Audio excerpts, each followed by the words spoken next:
Bonjour à tous, je suis ravie d'être avec vous. Le sujet d'aujourd'hui, c'est l'obésité. Nous allons voir l'explication sur comment on peut prendre ou perdre du poids, les conséquences liées à l'obésité, comment éviter d'être obèse ou encore comment sortir de l'obésité. Nous avons tous connu un moment ou l'autre une personne de notre entourage en surpoids, voire même obèse. Des fois, on ne comprend pas nous-mêmes ce qui nous arrive de prendre du poids facilement ou même, malgré nos efforts, d'obtenir des résultats si faibles.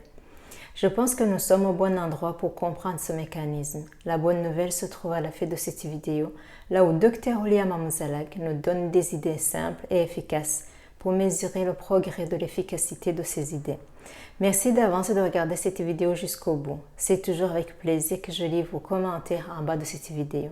D'ici à la prochaine présentation, soyez en parfaite santé le plus longtemps possible. Madame, Monsieur, voici Dr. William Amuzalak. Bon visionnage. Obésité, ou devrais-je dire, globésité. Aujourd'hui, l'obésité est une épidémie mondiale. Il y a une explosion flagrante de l'obésité au niveau mondial. Même dans des pays où, il n'y a pas si longtemps, la famine était le problème de santé numéro 1. L'embonpoint du monde change rapidement. Et c'est très inquiétant, car ça prend des proportions démesurées, et personne ne peut contrôler cette nouvelle épidémie. De nombreux enfants sont obèses et deviennent ensuite des adultes obèses. Les maladies associées à l'obésité, comme les problèmes cardiaques, les cancers, mais surtout les diabètes, explosent. Tout ça fait beaucoup de gens malades partout dans le monde. Le coût en termes de morts, de maladies et d'argent dépensé est juste astronomique. Réfléchissez. Il y a dans le monde aujourd'hui environ 3 milliards de personnes en surpoids et 800 millions d'obèses. Le coût de l'obésité aux États-Unis est d'environ 150 milliards de dollars par an, soit 10% du total des coûts médicaux américains. Quelle est la différence entre surpoids et obésité ? Le surpoids, c'est lorsque vous avez seulement quelques kilos en plus par rapport à la norme, de 1 à 15 kilos pour les adultes. Au-delà de ce seuil, on vous considère comme obèse. Si vous désirez en savoir plus à ce sujet, alors vous devez calculer votre IMC, c'est-à-dire votre indice de masse corporelle, en utilisant la formule suivante. Votre poids en kilos divisé par votre taille au carré. Si votre IMC est inférieur à 18,5 par mètre carré, ça veut dire que vous devez prendre du poids. En effet, vous êtes considéré comme maigre. Entre 18,5 et 25, vous êtes normal. Entre 25 et 30, vous êtes en surpoids. Et au-dessus de 30, vous êtes considéré comme obèse. Notez que l'IMC est un outil standard qui ne s'applique pas aux extrêmes, comme les personnes très grandes ou très petites. Et il faut aussi l'adapter pour les enfants. Pourquoi les gens deviennent obèses ? C'est très simple en théorie. Mais ça devient beaucoup plus compliqué lorsqu'on s'intéresse au métabolisme lipidique. On prend du poids ou de la graisse lorsqu'on ingère plus de calories qu'on en dépense, ou lorsqu'on dépense moins de calories qu'on en ingère. Comment avoir de l'énergie ? Le corps tire l'énergie dont il a besoin uniquement de la nourriture, à savoir qu'1 gramme de glucides équivaut à 4 calories. Pareil pour les protéines, mais 1 gramme de gras équivaut à 9 calories. Donc, tout dépend de la quantité que vous mangez et quelle nourriture vous avalez. Si celle-ci est riche en graisse, en protéines ou en sucre. Maintenant, comment dépense-t-on l'énergie? Il y a 3 façons de dépenser l'énergie. La première, c'est ce qu'on appelle le métabolisme de base, qui est l'énergie nécessaire au fonctionnement, au bon fonctionnement, de notre corps et de ses millions de réactions chimiques. Ça demande environ 1 calorie par kilo et par heure. Donc, si vous pesez 60 kilos, vous dépenserez en 24 heures, 60 fois 24 heures égale 1440 calories par jour. Et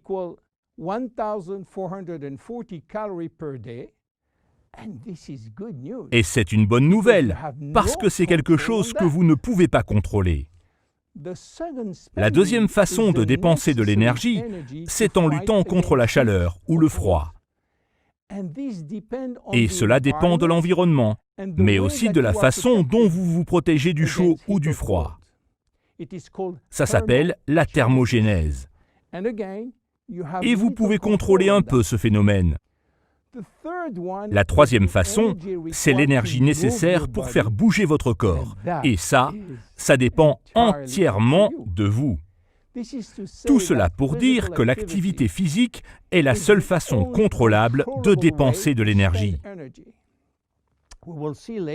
Nous verrons plus tard que cette façon très simple de prendre ou de perdre du poids est influencée par de nombreux autres facteurs, notamment le contrôle du métabolisme lipidique par un groupe d'hormones sophistiquées.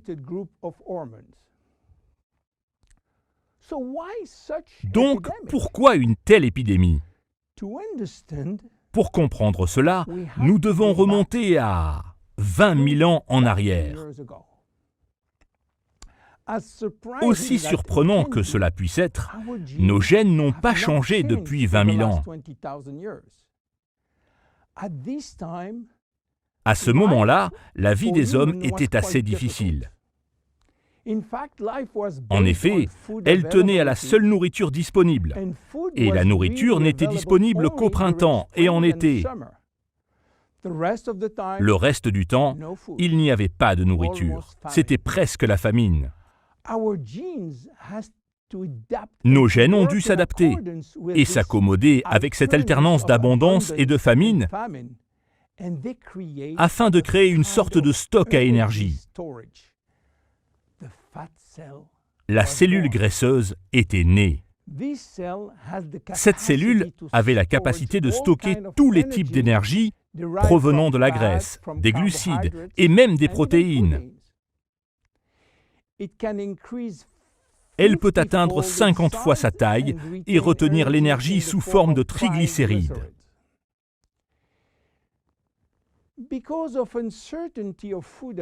À cause d'une nourriture incertaine, nos gènes ont été orientés vers le mode sauvegarde. C'est-à-dire qu'à chaque fois que l'on mangeait, toute l'énergie provenant de la nourriture était dirigée vers le stock. Que s'est-il passé 20 000 ans après?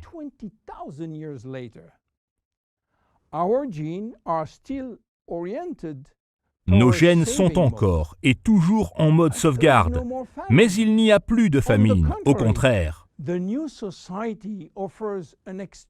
La nouvelle société offre une abondance de nourriture riche en calories, et cela toute l'année. Et devinez ce qu'il se passe? Tout va d'abord dans le stock. Et une fois que c'est dedans, c'est très difficile de les faire sortir. Vous comprenez maintenant pourquoi il est si difficile aujourd'hui de ne pas prendre du poids ou du gras. Mais il y a un autre facteur. Il y a 20 000 ans, afin de rapporter à manger à la maison, les hommes chassaient, pêchaient ou grimper dans les arbres pour cueillir des fruits. Ça demandait une énorme dépense d'énergie. Aujourd'hui, avec toutes les technologies créées pour porter des objets lourds, les escalators ou les ascenseurs, nous avons considérablement réduit nos dépenses d'énergie. Vous comprenez maintenant pourquoi c'est si facile de prendre du poids ou du gras. Quelles sont les conséquences de l'obésité en termes de santé et de longévité? Pour faire court, c'est un désastre. Être et rester obèse amèneront une longue liste de maladies chroniques, parmi lesquelles des maladies cardiovasculaires, des diabètes, des cancers, des syndromes métaboliques et par conséquent, une vie considérablement plus courte.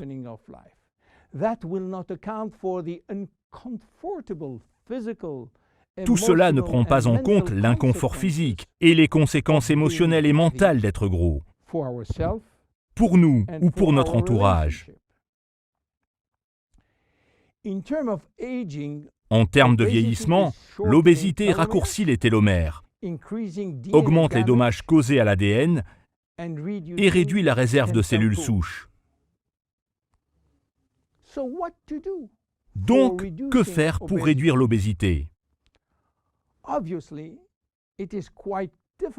Évidemment, c'est assez compliqué de se rendre compte des efforts de la communauté médicale mondiale avec si peu de résultats. Les autorités sanitaires organisent régulièrement des campagnes pour informer la population sur les conséquences de manger trop de sucre, trop gras ou de ne pas faire d'exercice. Mais l'industrie alimentaire ne nous a pas aidés jusqu'ici et continue de mettre sur le marché des produits riches en mauvais sucre et en mauvaise graisse.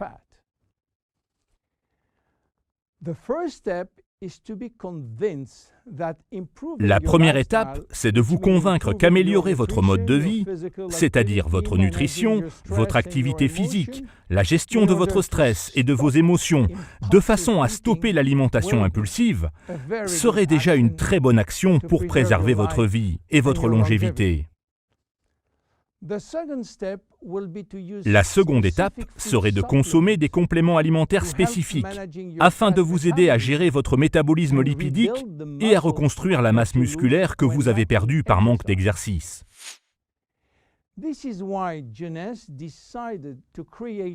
Voilà pourquoi Jeunesse a décidé de créer une nouvelle gamme de produits spécialement conçus pour neutraliser les fringales, aider le métabolisme lipidique et réduire la perte musculaire.